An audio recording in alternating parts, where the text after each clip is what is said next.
ਉਹਨਾਂ ਨੂੰ ਕਹੋ ਤੁਹਾਡੀ ਮਾਂ ਦੀ ਗੁੱਸਾ ਸਾਡੀ ਸਟ੍ਰੇਟ ਦੇ ਮਹਿਮਾਨ ਹੈ।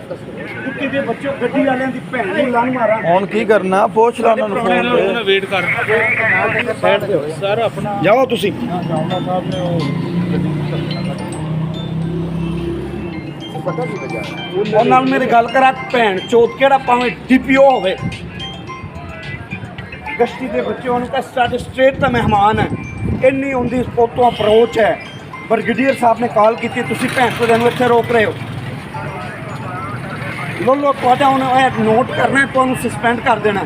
ਤੁਹਾਡੇ DPO ਨੇ ਕਿਸੇ ਨੇ ਭੈਣ ਚੋਦ ਨੇ ਪੈਰਾਂ ਤੇ ਪਾਰ ਨਹੀਂ ਪਾਣਾ ਫਿਰ।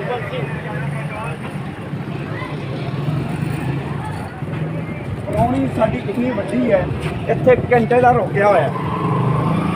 ਉਹਨੂੰ ਕਹੇ ਭੈਣ ਚੋਦ ਨੂੰ ਜਿਹੜਾ ਦੱਲਾ ਹੈ ਉਹਨੂੰ ਕਹੇ ਮੇਰੇ ਨਾਲ ਗੱਲ ਕਰੇ। ਭੈਣ ਦਾ ਪੁੱਤਾ ਹੁੰਦਾ।